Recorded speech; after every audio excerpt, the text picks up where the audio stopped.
Hello, so today I'm going to be doing identifying effective language devices again, and this time we are going to be looking at Anita and Me. Anita and Me is a set text, so you might be studying it, but generally there are others in that category that are more widely taught. So our question, as always, relatively stays the same. So, how does the writer use language to describe the narrator's actions and feelings? So again, today we're looking at words and phrases and language features and techniques, mainly focusing on those 2 bullet points. So this is the context that you are given. Always read it and use it in your work and your responses. This extract is taken from the beginning of Anita and Me by Mira Sayal, published in 1997. The novel follows the friendship of Mina, a 12-year-old British Asian growing up in the Midlands in the 1970s, and her blonde, beautiful friend Anita. The big house which Mina encounters in this passage is a mysterious house on her street. So that's what we're told.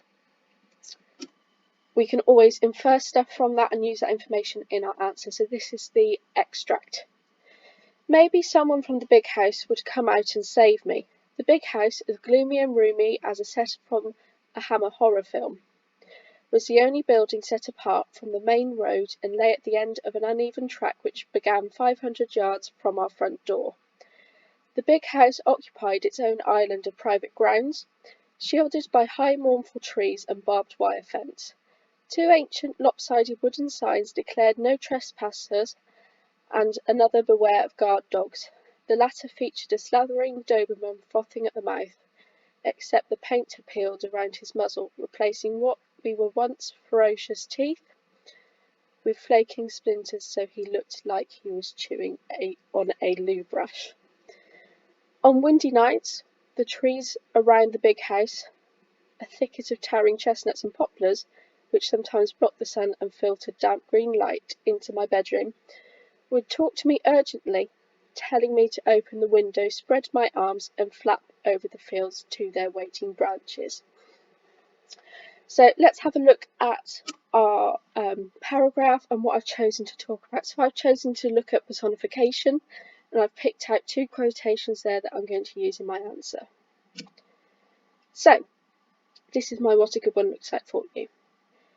In this extract, Sayal uses an extensive amount of personification to give the impression that the big house is alive. So I'm using her name and I'm giving a brief point and my terminology. Then I'm embedding my quotation, lay at the end of the uneven track. Then my basic analysis. This creates an eerie feeling suggesting that Mira might be in danger if she continues to investigate the property. Then I'm zooming in. The noun phrase using terminology, the uneven track, suggests that the big house is dishevelled, unkempt, and in ruin. The concept of the house being a living entity is demonstrated by further use of personification. So I'm now expanding using another personification and linking it in. The big house occupied its own island. This may imply, so again analysis, that the house is powerful and imposing. The noun island, zooming in again, has connotations using more terminology of isolation and vulnerability.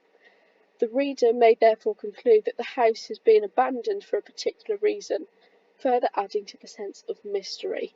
So I'm taking it further using more analysis and honing what I think the reader might feel. So that's my answer for today. Thank you very much.